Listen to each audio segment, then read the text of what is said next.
नमस्कार दोस्तों, स्वागत है आप सभी का फिर से एक बार हमारे इस YouTube चैनल पर।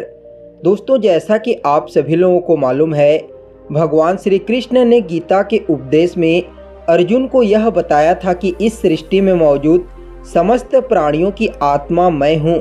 मैं ही सृष्टि का आरंभ हूँ, मैं ही मध्य और मैं ही सृष्टि का अंत हूँ। दोस्तों, आज के वैज्ञानिक क्षेत्रों में लोगों ने इतना ज़्यादा उन्नति कर लिया है, लेकिन फिर भी कुछ ऐसे सवाल हैं जो अभी तक विज्ञान को भी हैरान किए हुए हैं। पहला सवाल तो यह है कि दोस्तों, आखिर इस ब्रह्मांड और सृष्टि की रचना किस प्रकार से हुई। वैज्ञानिकों ने बिग बैंग थ्योरी के माध्यम से सृष्टि के रचना के बारे में बताया कि एक दहकते हुए गोले के माध्यम से विस्फोट हुआ तो ब्रह्मांड का निर्माण हुआ। लेकिन दोस्तों, अब यहाँ पर प्रश्न खड़ा होता है कि आखिर यह धधकता हुआ गोला आया तो फिर आया कहाँ से। इसके अलावा वैज्ञानिकों के लिए दूसरा सबसे बड़ा प्रश्न यह है कि मनुष्य मरता कैसे है। कौन सा तत्व शरीर से निकल जाता है जिससे मनुष्य की मृत्यु हो जाती है। मरे हुए मनुष्य को आधुनिक विज्ञान क्यों नहीं जिंदा कर पाता। कहा जाता है कि दोस्तों, जहाँ पर विज्ञान काम करना बंद कर देता है वहीं से ईश्वरीय सत्ता की शुरुआत होती है, और इसलिए तमाम वैज्ञानिक यह भी खोजने में लगे हुए हैं कि ब्रह्मांड को बनाने वाला ईश्वर है तो है कहाँ। कुछ लोग मानते हैं कि ब्रह्मांड और सृष्टि को ईश्वर ने 6 दिन में रचा और 7वें दिन में तख्त पर जाके विराजमान हो गए। दोस्तों, सबसे पहले ईश्वर ने मानव का निर्माण किया, फिर स्त्री की रचना की। लेकिन यह कहानी सच कितना है इसके बारे में तो कहा नहीं जा सकता। लेकिन दोस्तों, इस कहानी को ना ही हिंदू धर्म ग्रंथ स्वीकार करते हैं और ना ही आधुनिक विज्ञान।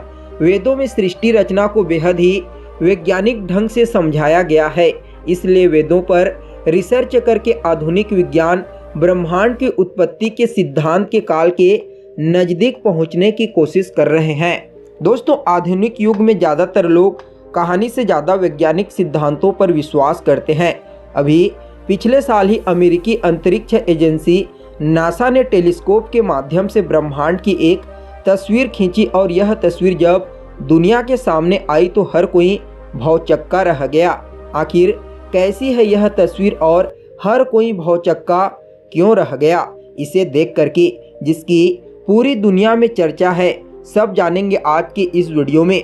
दोस्तों, हम सब तो यह अच्छे से जानते हैं कि नासा के अंतरिक्ष एजेंसी लगातार ब्रह्मांड पर अपनी आंखें गड़ाए हुए हैं, और अक्सर अंतरिक्ष एजेंसी ब्रह्मांड की तस्वीरों को लोगों के साथ साझा करती रहती है। पिछले साल वर्ष 2021 में 2 ऐसी तस्वीरें उन्होंने साझा की थी जिन्हें देख करके लोग हैरान रह गए थे। नासा ने इस तस्वीर को मिस्टिक माउंटेन का नाम दिया।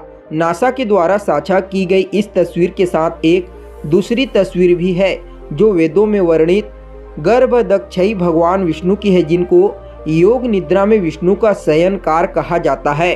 दोस्तों, यदि दोनों चित्रों को आप ध्यान से देखेंगे तो इनमें काफ़ी समानता आपको देखने को मिलेगी। नासा के वैज्ञानिकों ने जिस तस्वीर को कैप्चर किया है और हमारे वेदों में जिस भगवान विष्णु के निद्रा का वर्णन किया गया है, तो दोस्तों, इन दोनों स्थितियों को यदि आप मिलान करते हैं तो वहाँ पर काफ़ी हद तक आपको समानता देखने को मिलती है। यानी कि स्पष्ट रूप से कहा जा सकता है कि अंतरिक्ष में जो तस्वीर वैज्ञानिकों को, नासा के वैज्ञानिकों को दिखाई दी, लगभग वह भगवान विष्णु के तस्वीर के समान है। तो दोस्तों, इसके बारे में आपका क्या कहना है, आप हमें कमेंट करके ज़रूर बताइए। फिर मिलते हैं एक नए और ताज़ा एपिसोड में, तब तक के लिए नमस्कार।